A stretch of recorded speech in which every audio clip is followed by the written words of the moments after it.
Sunshine, sunshine, sunshine. I think I found it now.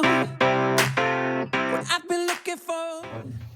We're doing something that I don't think any of us are fucking thrilled about, but We'll have a go. yeah, we'll have a go. And we also know that the reason that I want to do it is we got 1,300 active members, somewhere around there, that are scanning now, and that's a really hard group of people to reach individually. So I think one of the best ideas to do is have a pod that's for the gym, for the members, see where we speak about, see where we go with it, and then we'll kick it on from there. We'll get that's the test run here first, haven't we? So we've got to get this one right. And then it might get cancelled from there, but we'll see how we go. So I thought this episode could be about you two, really, how the gym started, how it's evolved, what the future plans are, how you two got into it, what your passion behind it was, because that's something that I picked up straight away, which is I think you both love being here. This is a big social outlet for you two. Yeah. Right, Nessa, we'll start with you. So who are you? When did you start it? What's your role in the gym? So, I'm Nathan Askew, co-owner of Empire Gym. My role is a glorified receptionist. How it come about originally, we roll back the clock to 2014. I crashed my car drink driving, and I was like, shit, need to sort my life out. Booked a one-way flight to Australia, went to Australia in 2015, went out there. My brother was out there, professional boxing at the time, and that's when I got into calisthenics, doing the handstands, the muscle ups. I remember years ago, I think I just moved back home from Spain, and I was like, this fucking kid is like swinging himself around on this rig, at a gym up the road, and I remember watching it, to be fair. And then I thought, is this lad, Nathan Askew, he's a calisthenics guy. So that's my first, I'm going back maybe what now, maybe 7, 8 years, like more, I'd say. Yeah. I watched that, yeah. You know, me and my brother talked about coming back and opening a gym. So we got back in 2016, and then kind of life took over, got our own houses and stuff like that. And then I started training at a CrossFit gym, and where they'd done calisthenics, so I started doing that. And then another CrossFit gym was opening, which was actually Phoenix, and I went down to wish them luck, because a couple of them were training at the other CrossFit gym, which was no ego at the time. I thought they kind of split off, didn't they? Yeah. And so I went down on the open day. I'm sure it was like Boxing Day or like between that Christmas period of New Year. Yeah. And I went down, wished them luck, and I said, oh, why don't you get a coach down to teach calisthenics? It was actually Peacock who said, why don't you get yourself qualified and you can teach it. Got qualified, and then that's when I started coaching at Phoenix, doing the calisthenics classes. And then that would have been maybe 2017, 2008, or the year of 2018. And then Easter came, and ended up getting all 3 uppies and downies balls. And off the back of that, I got a message off Frank saying, explain this to me. Uppies and downies, you got all 3 balls at the same time? In one season. In one season? Yeah. So there's like multiple games? Yeah. 3 games, and you got all 3 balls. A hat-trick, basically. Never been done before. Did get a bit of an hand on the last one. People, especially downies, a bit upset about that. Yeah. But it is a game of chance and luck and being in the right place at the right time. But in fact, one of your members, Liam, coaches, he'll be able to tell you the whole thing, because it was him. And in the meantime, I'm trying to sneak off, but all the downies are watching us and patting us down. Managed to get out of the woods and got onto the black path and started jogging down. Got to behind the police station, and I seen Stuart, the lad with the ball up his top, and there was another lad, and it was Liam. And as I was getting close to Liam, he goes to Stuart, grabbed him, and he goes, oh, you all right there, pal? I've jumped on Liam's back, didn't know he was an uppie. And I was saying to Stuart, run, and Liam's going, I'm an uppie, what are you doing? I'm going, what are you doing? He's going up, get off him. But in that meantime, the ball's come out from his top, it's ended up on the floor, and I picked it up off the floor, and then it was 3. Off the back of that, I had a Facebook page for teaching calisthenics. Yeah. We'd only doing the muscle ups, the flags, doing the classes. And Frank had obviously seen it on Facebook times. Lad gets that trick, and Frank said, like, fucking hell, who's managed to get 3 balls? So he just Facebooked us, found my coaching page, and off the back of that he messaged saying, "Oh, do you want to do some one-to-one training with my lad Tom?" Yeah. So Tom would have maybe only been 11 at the time, Good 12. name. Good name. He was like going to Rome to fight in the Worlds. I think that was kickboxing, and so I ended up going. And the funny thing is, at the time my phone was going ballistic with messages, and I'd seen his message and left him on red, and he messaged us again saying, "Hi pal, hope things have calmed down now. Hope you've had a chance to have a look." And I just said, "Oh, me and my brother are actually looking at opening a gym, but if you've got somewhere in the meantime, yeah." So I ended up going up to Frank's house, doing one-to-ones with Tom and his mate Ryan, and obviously over a couple of months that relationship grew between me and Frank, and the whole idea of the gym, and he was behind it, like opening like a class-based gym, really, like boxing, calisthenics, kids classes, stuff like that, a bit of an open gym. And then yeah, I think it was about September time, we come to Unit 4, had a look around, needed a lot of work done to it. And it was just like a big white building, wasn't it? Yeah. Like a big empty white building, yeah. And then got the keys, and then we managed. Well, I think maybe it wasn't. I can't remember when we got the keys, but anyway, we opened up in the September of 2019, right before COVID, and obviously had to shut. Yeah. I was still in full-time work, so I got furlough at the time. I was working at West Cumberland Engineering. Went full-time in 2021, and here's a funny story for you. I actually told the lads at work, and Alan Marsh had a desk with everyone's pipe dream on. When they say something that seems a bit of a pipe dream, we'd always write it down, and so he wrote, yeah, if you can see that. On Friday the 26th of the 6th, 2020, Nath said he had only 1 year left to work at West Cumberland Engineering Limited and then going full-time at the gym. And within that time, I went full-time, go without struggle. Brother went full-time at the time as well, not long after. I think we got up to about 266 members, something like that. And my brother was struggling at the time, and he ended up selling his share to Adam in very start of 2023, wasn't it? 2023 by that point. Were you training here already? Or was this so you were kind of Yeah. dabbling So, I mean, I remember coming down to see the building before it was open when you said about getting a gym, didn't you? And I remember stepping foot in, like you said, it was just an empty shell of a building. It was like puddles, pigeons. I looked at it though, there's just the sheer size of it right away. I was just like, fuck me, it's like this could be something, eh? Yeah. Like ironically there, Nath saying about calisthenics, I'd got in touch with you, hadn't I? When I was doing my own training, I've been just normal sort of generic gym training over the years, and then I was getting a little bit bored with it and started looking at calisthenics. Got in touch with Nath, and I was talking to Nath about it. Knew who he was anyways, because we grew up on the same street on Thirlmere Avenue, but never really had a lot of crack with him. But then messaged him about Cali, started talking about that, and messages back and forward. You were showing us a few bits and pieces, weren't you? And then ironically he said, why don't you come to a class, which will have been down at Phoenix, so like your old unit. So I went down to the class, finally like, oh yeah, I'll come down, see what it's about. And as I pulled up in the car park, you were getting out of your car, weren't you? And he said, oh, ironically, it's my last class. I said, like, just finished now. And I was like, joking, like, come down, finally come down for a class, and like, now it's done. So I said about because I've got a premises to open a gym. So I said, right. So once you started getting a few bits and pieces in here, I was coming in and just like doing whatever we could really. And then I remember coming down, doing a bit of pressure washing with you and Frank. And the old studio as well, you fetch share down, where that's when like started with the small Spartans as well. Yeah. So I fetched my little lad down, so he'll have only been 9, 10. Yeah. And we had just been doing stuff with paddlet bars and that. But yeah, just couldn't see past the space. I was just like visions already. I was like, it could be unreal in here. Like we'd sort of listening to Nate's passion and that what he had for it. I was like, you could see where they were going with it. You know, I think sometimes as well, not everyone will see that.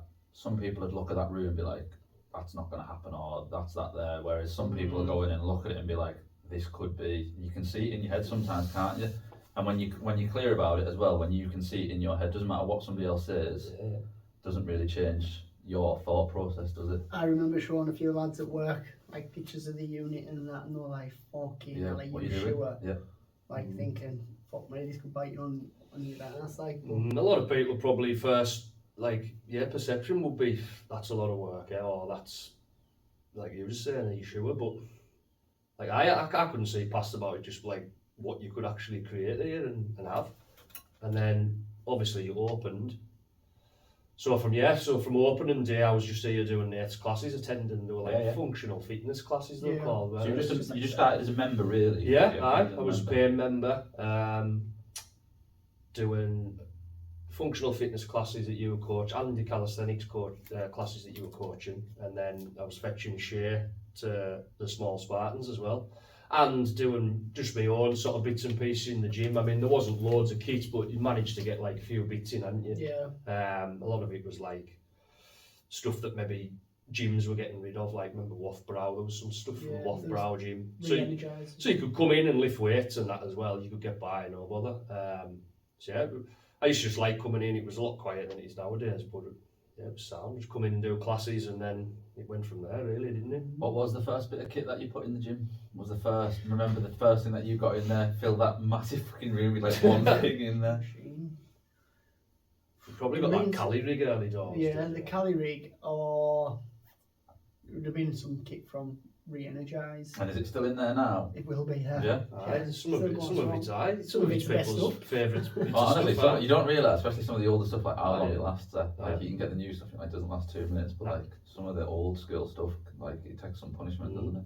Like White Smith machine, that's been in from day one pretty much. That's kind of a bit of a background of how the gym started, and then you came in around 2019. You were saying, I remember 2019 started helping out. So you got involved when?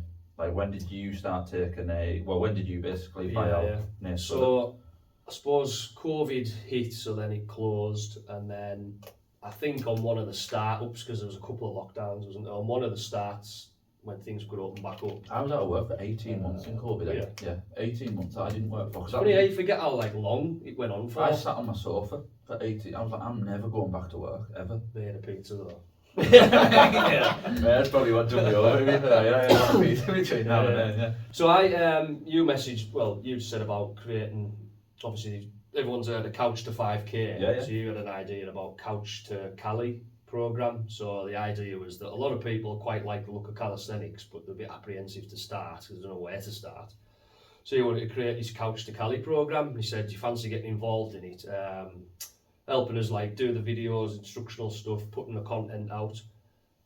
So I think basically said like free membership for you and shit if you fancy doing it. Yes, I do it. Started doing it and was like enjoying it there, like really enjoying just like even just the rapport we had, just doing the videos and having a laugh and doing and putting the stuff out and like drumming up a bit of like interest, creating like a page for it and that. And then I think you mentioned a couple of times about PT, and hadn't you, like, do you ever fancy PT and there'd be a space for you? And I was always a bit like, nah, I don't think that's for me really. And then at one point I just says, do you know what, I'll give it a shot. Took my level 3 PT qualification, went to Carlisle for like, I think it was 10 Sundays in a row, something I had to do. Yeah, you do, yeah.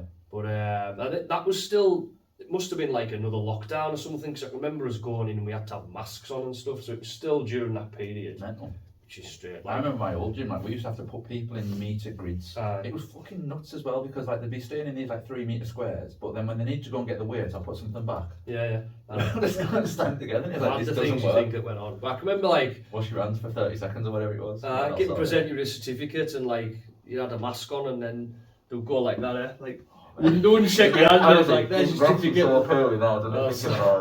will have a laugh. So got that, and then I started drumming up interest for clients, and then I think I was obviously still working at the time, so I still had like a shift job doing 12-hour shifts.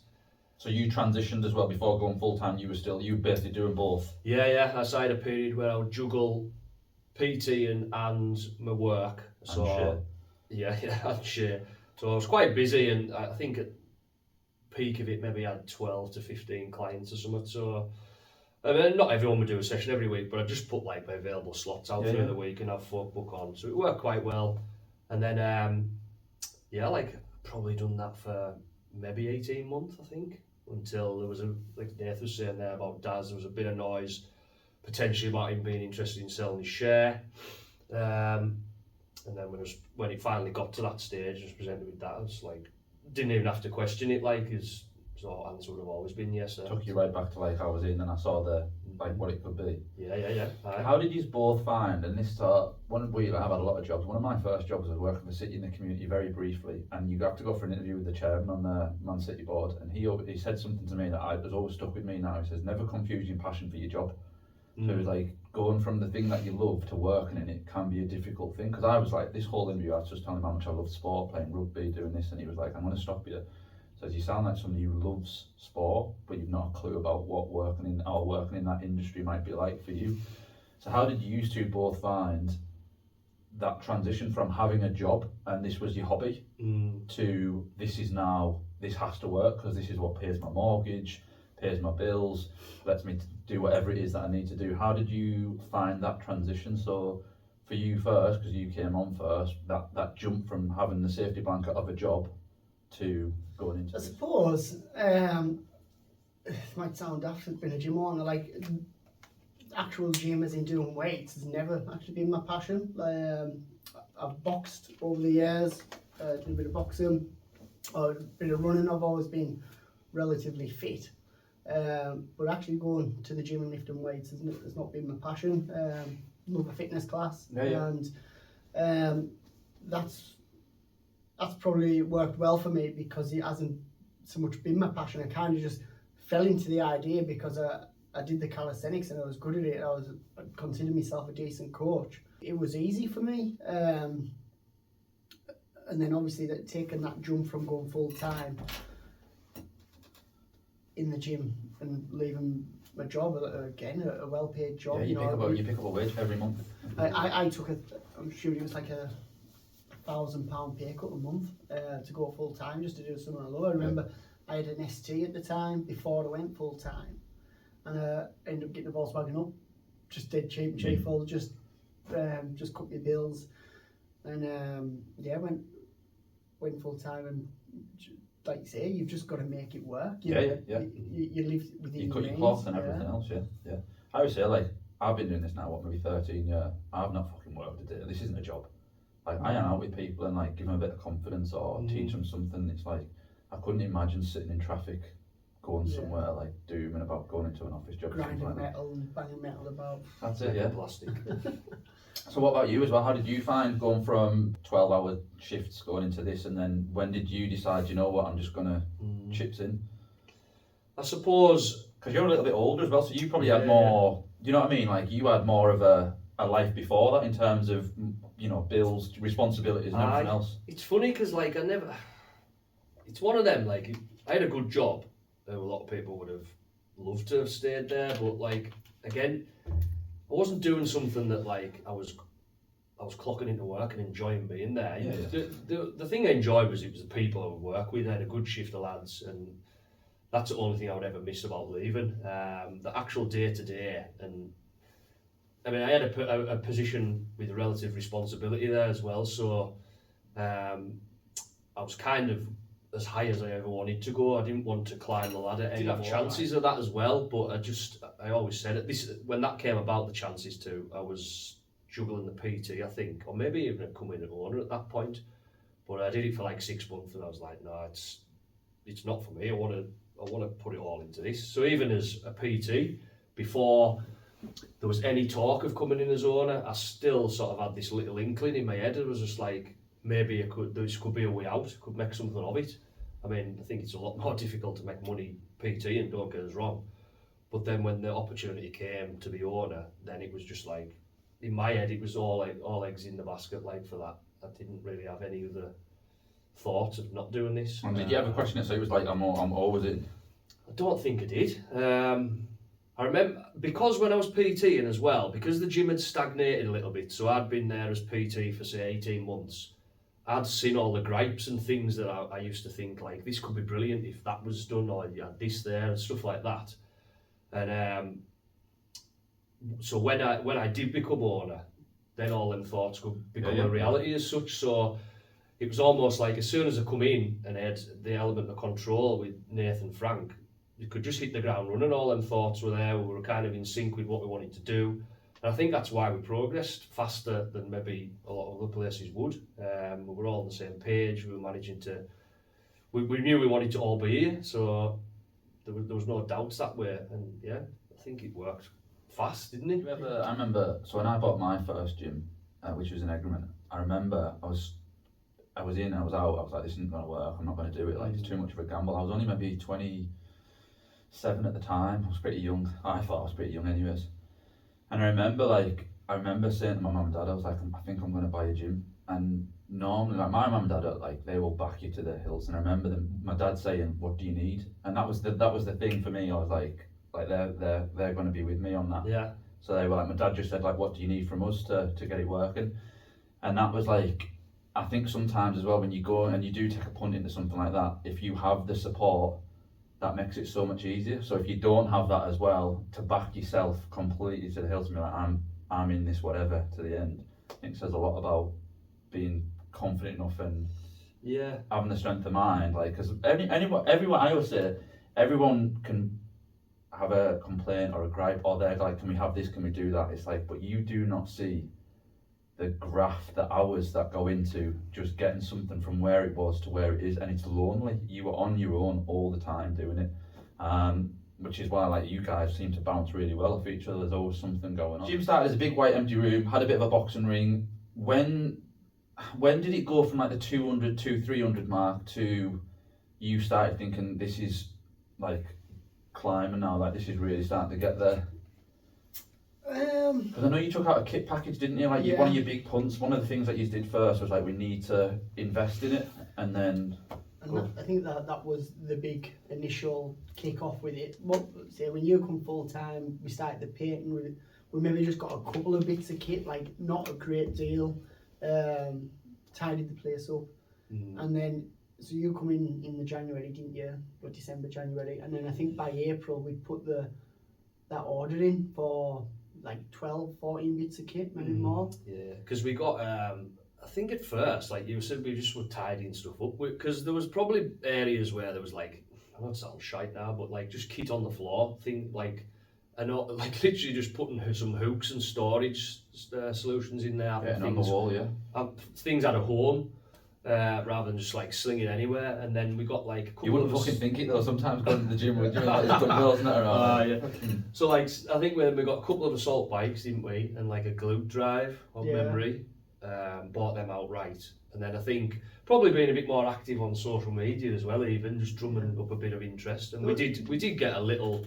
We documented the progress as well, like the pit was pit, and you know, and that's another thing. Like we've done a lot of work ourselves as well. Like it's us that go up on the roof and try and sort that out. And like just before you moved in, all the drainage was flooded, and me and Adam are here till 10 o'clock at night trying to get that sorted. I remember training a few weeks ago and you two were up on that roof, and I just remember thinking to myself, fuck that, like I'm alright down here, like I'll just pick my barbell up and carry on. Like you said, I think just documenting that and folk can see that you're not just like there cracking a whip, or you're willing to have a go and you were doing stuff. Or also owners that aren't in the gym, like you know, you have gym owners in the past and they're never there. Like there's no, they have no connection to what it is that the runners you go through. Whereas I was in PT last night and you were training in the gym, and then as I was leaving, you were training in the gym, so you're always around and in it as well, which I think goes a long way. One, for members seeing it, but also like you want to see it improve because you use it a lot. I mean, the gym is my social, and you know, like I don't drink, I don't go out, so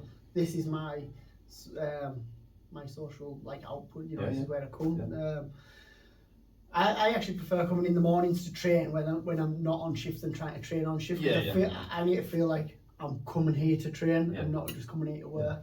And it is finding that balance as well, because sometimes it is hard training. I remember having that crack with you like months and months and months ago. Like you came down to my gym and you were like, I want to really like shoot for this, but one of my job problems is I can't separate work from sometimes training, and that is a tough. That's going back to that question, is it? Which was, you need, how do you separate your passion or your hobby and then your job, and how do you flirt between the two? And it's not always, because you're in it all the time, and even when you're at home, you'll get a message or you've got to sort something out on social or something like that, and that's something else that I don't always think members understand, is you are never off.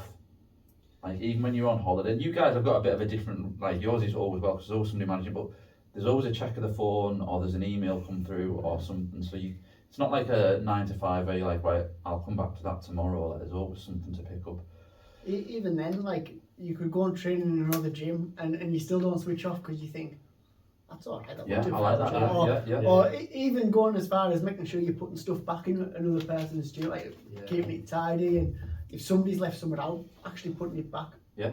Like, so my Mrs. Katie works at the lab, and when I've trained there, like if somebody's left somewhere out, and I say, oh. You approached me, maybe, when was it? Would have been like February last year. Yeah. No, I think my next, it would have just been after February, because I raced at Glasgow with Parky then, didn't I? So it must have been like maybe March or April time. I remember you coming down, and I remember thinking, like, he doesn't really, I know, like, accountability side, but like, he knows this, all this. And then I remember coming up here, and you were like, look, cards on the table, what would you think about coming up here and getting involved here? And I thought, it's a big fucking move. Like, basically, like, moving, closing my gym down, moving. I remember I was having a conversation in the reception and saying, once the brakes come off this, it's getting it to the bottom of the hill, isn't it? Intact. And like, we did it one night, and then my phone, I've never had a phone that's gone like that before. It just went absolutely mental. Oh, when we announced it. Yeah. We put a teaser out first, kind of. Yeah. It was like a photo. There's a picture of us today as well. Yeah. I had a message like, you haven't told anyone this. I was like, what are you meant to do? And there's no right or wrong way to do anything, isn't? I thought, like, this is going now. Like, got a load of paint on the walls within what? 2 days? 2 or 3 days. A weekend turnaround. To get a room turned around like that in a weekend. Yeah, that was just like, it's a magnificent. test of fitness in it itself. Like, I remember Shout out, Brett. and was it, like, I remember me and Jamie, one of the lads, we emptied pretty much an emptied entire gym in one day. I was absolutely fucked, like, absolutely fucked. We didn't talk, and then I remember going down in, we had a big tipper van, and like through like all like maybe the first 10 runs we were chatting away this and that, and then by the last like 3 or 4, utter silence, like utter silence, going back down the gym, load it up, come back up, and then he messaged me later on, and his boiler wasn't working, so he went home to like a freezing cold shower. How did you tell your members? I sat them down. So like CrossFit gyms or functional fitness gyms, whatever you want to call it, they're really community driven, like, because they're small by nature and everyone has an impact. And I always say, like, any gym that I've ever been in, it's not mine. I've always bought them or took it over for whatever reason it was failing or the old owners wanted out. So I've always said a big thing for me is you have a responsibility of like knowing that it's not really yours. Like, these people have been there like for a long time before, and you're really just like a caretaker a little bit in a sense. You still make the decisions and the business calls, but I sat them down and was like, look, like, I don't know if I've got another, because my lease was up as well, and I was like, I don't know if I've got another 3 years of this, like, on the pressure on me, on my own, doing this. If we want to see the gym carry on and also grow, like, it needs to change. Because I remember us talking about putting a mezzanine in ours, and I was like, what's the point? We're never going to compete with like an Empire or somewhere like that where they've got the kit. And I was always battling with that. It's like, I think we've got a good product. I've got good coaches. Like, we do a good class, but we just needed to get into a room of people and let them see it. And that was the thing that excited me the most. Is that idea of you like, look, like, we've got all these people here that you can go at. And you said as well, you were like, just run it. And I quite liked that, which was, I was getting all the benefits of being able to just run and coach the classes without any of the pressure of, here's your electricity bills every month, or here's your rent, or anything like that. So yes, I sat them down, kind of gave them the ins and outs of it. And to be fair, I think both groups of the class members from here and the train guys have all leaned into it really well. Like, I said to our guys now, like maybe 2 weeks ago, like, for them, because it was a big shift for them as well. Like, it wasn't just my guys, but it was like a big shift for them in terms of how the classes were going to work. And you can see now that we've got like 28 people in a high rocks class, and they all just get on with it. And they are really, really good, to be fair. Like, they don't, not that they complain in a way, but they just get on with it. They bought into it, and it's worked. I think it's worked miles better than I thought it was gonna. Yeah, I thought it was gonna be a bit more friction at first, but it's actually, touch wood, it's gone pretty well, hasn't it? I think they've merged well, and like you said about High Rocks there, that's probably been the one that's brought most folk together. It's the popular thing at the minute though, isn't it? Like, High Rocks is the thing, it's not going anywhere anytime soon. I would massively say, I hope I don't get the fucking letter through the post, but I think CrossFit's on a massive downward trajectory in terms of how it is, the access to it, how hard it is. and High Rocks is probably only really just starting to scratch the surface of what it's gonna, and how they package it up as well is completely different to anything that's been done before. But I do think as well, there's obviously been a few of our members jumped on the other side, next level yeah, one up yeah. because CrossFit's been a new thing in here. So there's definitely been the interest there from members who've never done it in our gym. So I think as well, probably hopefully more people will look at that side of it as well. What people like about classes is you turn up, here's what you're doing, here's how long you're working for, here's your warm up. And there's no thinking about it. So if you come from work or whatever, or a stressful life at home, you just go and you can switch off for an hour, and somebody's looking after it for you, and you go through it. And the days that you don't have the motivation, there's a room full of people who kind of have it, and that's enough to just get you through the day. I used to like that, to be fair. I mean, I used to just work up there, so when I would finish at 6 o'clock, clock out, when I was a PN member here, I would come attend a class at 6, and I literally knew if I'd had a tough day in there, 12 hours, I was knackered, didn't matter because I was coming down here at 6 o'clock. As soon as you're there, just turn up for the warm up. Yeah. It was like good, you didn't have to think about anything. No. You were there with, like you said, people motivated to push themselves, and it's just, you didn't It have makes to it so much sit there easier, and doesn't it? I think so. I think just yeah. having a room full of people or somebody else next to you, even if you just get going, you're doing something different, just them being in a room sometimes. Like I train alone a lot, and I like it. Like I like training alone. I get on with my own stuff. Always hear you singing.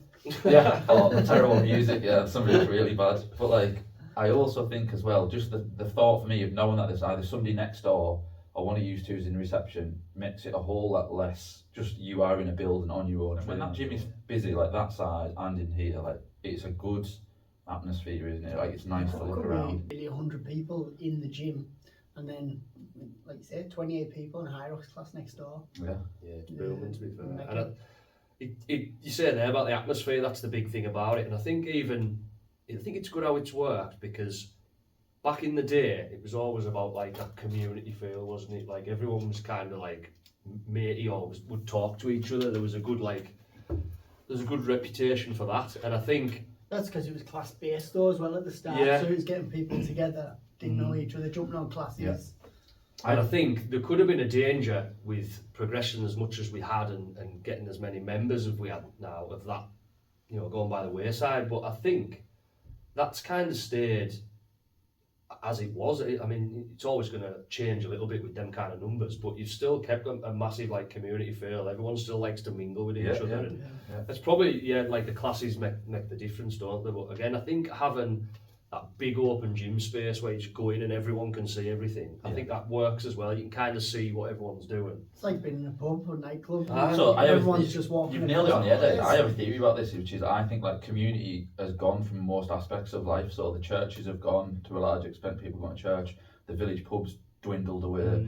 Like normally, even like down sports teams, like teams having 2 or 3 like rugby teams or football teams have gone down to maybe 1 or they've capitulated. So everyone still needs community. Everyone still needs to feel a part of something or be around something or not live like a solitude life. And I think the gym has massively taken that element away from all those things that we've lost. So the pub, the church, the sports teams, you now find that in a gym, and people need that I can go in there and I can speak to somebody, and all you need to do is a few reps on a bench press or a few burpees, and before you know it, you've met a mate. Like I didn't know you used to before this. You probably didn't know each other, and then you don't know some of your members. So I think there's a lot to be said on a gym's role in the community, like just being in and around, and what that does for people's social life. Like you say, this is your social outlet as you go, and that's why this is why we wanted to do something like a podcast, because we want to bring members in, share their stories, how they got into it, because we've got members in there who are IFB pros, so pro bodybuilders. We've got members who've lost 40-50 kilos of weight. We've got members who've been in and around things like cancer and other diseases and come out on top, and they're the things that we maybe want to get in and get around, and that's how we then connect 1,300 people to the gym. Yeah, everyone's got their own story to tell, haven't they? Everyone's got a why story they're to here, or like how they started, why you started. Yeah, and honestly, there'll be some mad stories in there. It's like some people will have some. Like when we get, like you say, when we get Huey on, like we might have to bleep a lot of it out. Just being out of beep. What was that film? Mike Bassett, Mike Bassett, football coach. He goes on that rant too, can't he? Constantly cursing. On to future plans. So the gym never really stopped. So that you guys are always bringing kit, getting things going, and that's another exciting thing. I think that you used to have a real appetite, and Frank as well. Like we don't want to leave Frank out of it. Like a real appetite to keep ploughing the gym forward. So There's rumours of a cafe, there's rumours of that mezzanine floor going in, expansion of the gym that's going on already, so you guys start chipping away at what the plans are, where we want to get to. So right now, we've just had a carpet laid in the old studio, so we've split that off. We're going to move the box and bags into there, and then we can extend the back and bicep area to where the box and bags currently are. So just remember, so all that arm stuff that's in that kind of right hand corner now, so where the box and rig setup is now, that's going to basically be an expansion of more back and biceps. Yeah. Yeah, and it may be that, I mean, obviously you've got the back wall there, so you might end up with some more mirrors there and benches and dumbbells as well, just to expand, because when it's busy, everyone knows like dumbbell area with benches there at a premium really. I mean, we've got a lot of them, but again, From the looks of it, mate, what you're going to need is another fucking posing room. You know what I mean? That's busy room, isn't it? I mean, that essentially is the back and biceps area, but it's not to say like, because these are a couple of bits of kit over on the other side which could go over there, which again would open up room for the chest and shoulders area. So, but like you say, we never seem to have like the brake press, do we? We always just think, what next? Like, which is a good thing, isn't it? The brakes are on kind at the minute because we're on with buying the building. But then once we've secured the gym's future and got it bought, then the brakes are really off there. Yeah, it's go for it, isn't it? Yeah, There'll be another Stairmaster or 3. Do not worry. Back and buy area going on. Going to try and get in some more bits of kit. And what's this idea behind changing the reception round a little bit? Yeah, so that, well, like Nate said there about on with buying the building, it was kind of one of them, we've always wanted to tidy that area up, but it was like, how much do you actually put in work and money? That's it, isn't it? When you don't own the place. Yeah. So we've kind of been waiting for that. But the idea is, so when you come through the main doors, you would have a reception desk where that sofa is now, so you kind of would see people as they come in. Probably like a long reception area there and there'll be seating in there with like coffee shop and stuff like that, and then probably close that reception area off, so it'll just be like a kitchen or something. So just again to bring like the social element in more, so folk do have somewhere where they can just grab a coffee, sit down. Maybe folk might want to sit there and chill out and have a coffee before the train, have a crack with where we are. Just again opening it all up, and you had the idea about the mezzanine above it as well, didn't you? Which we were quite keen on. And then turning that room opposite the posing room into the supplement store. Yeah. Pie supplement store and merch store. Which would be good because it just kind of meeting that whole front space up, wouldn't it? At Yeah. the minute, which is again, it's the next job as you go. One-stop shop. That's it, isn't it? Like that's what you want, isn't it? I always thought that. Like, how cool would it be to just have a gym that has everything that you need in it? Like, you can go in, you turn left in hours, you turn left and you go into the main gym and you can do whatever you want. Turn right or go straight through and you're into your classes. Go right again, you can get your supplements. But obviously the first job for you guys is probably getting that building secured. Yeah, but like we were saying about the posing room there, obviously we were saying about the brakes being on as such for like massive progressions, which is going to cost a lot of money, which is obviously understandable. But then we never really want to sit still, so like that posing room was just an empty room sitting there with like an old sofa in and some shitty filing cabinets, and then we're like, why can't we just empty that out, get a skip, give it a lick of paint, sort the roof out, put some smart lighting, get some, like one of our members, Kev, he sorted us out with fitting some mirrors, and then all of a sudden within a week, 10 days, it's like a brand new area. Right, so we'll go into our last little bit, which I think we'll do with everyone, which my idea was like trying to get people to know you a little bit. I was thinking we go something like, what is one bit of gym kit that you would, if you could only have 1 or 2 bits of gym kit, what would it be? We'll go favourite food, which is probably an obvious one for most of us. And then we'll go like your gym kit, without like, obviously what we're going to do is start slandering people, like 1 or 2 bits of gym kit, what would they be? So this is like, obviously, if you could only you have a garage and all you've got is like, you can only fit 2 things in that, and that's what you're going to use from now until forever. I think I would just, if I could have 2 bits, I'd probably have a pull-up bar, and then probably the ability to do like a bench press. So just all upper body, just the human triangle. That's what I was going to say was, I think if you could have the barbell, just having the facilities to be able to do just a barbell squat as well. So a barbell and a rig. Yeah, basically. I don't think I would like pick one single fancy machine. I just think you'd have the ability to do most stuff that you would need. That's kind of like lockdown crack, isn't it? It is, mate. Yeah, fucking buying a dumbbell for like 400 quid. Yeah. It's like that was mental. Well, I remember buying like a really good pull-up bar for the back of my house during lockdown, and doing this massive like 50-day workout was thing. in Did 50-day we? Honestly, it was the best shape I've ever been in. So there you go. I saw like in lockdown, like we had maybe 13, 14 rowers in my old gym, and honestly, some of these rowers have been fucking battered to bits. Like they had like 2-3 million meters on them, like, and I was selling them for like 1,200-1,300 quid. And like, no, and do you know what I mean? Those people who were like gouging the shit out of people, selling them for like 2 grand. I was like, I've got a rower here that's got 3 million meters on it. It doesn't work more than it works, and it went. Food, what we going for? So you're in a restaurant, what are you ordering? I mean, I do like a pizza. Like. I can't have that one, mate. That's mine. No. To be fair, I think steak and chips is hard to beat. Just a good steak, fillet. I'd always have like really nice, like I don't know, triple cooked chips. Are you having it cooked? Peppercorn sauce. That'd be like medium rare. Yeah, not a rubber boot. To be fair, it depends. I usually try and scope the restaurant out. So if I think these lot don't know how to cook steak and they'll overcook it, I'll ask for it rare. Because I'd find a lot of places do overcook it. So rare or medium rare, and then peppercorn sauce. I do mean that. That'd be my choice. I think baffles me is like somebody will come in like with clothes and then they'll just not take them with them, and then like that t-shirt for like 4 months, and it's like I'm sure you came with a t-shirt. Like decent brands of stuff just hanging up. I'm sure that's been there for months. Brand new Nike top. That, like, sometimes you're like, put it on, but this will do it. Favourite bits of kit in the gym, 2 things that you could have. Well, favourite food. High Rocks wanker, so it's going to be a row and a ski. Just row and ski. That's it. That'll do me. Like I say, just lockdown crap. Row and ski. You could burp. You don't need anything for Do the that. burpees.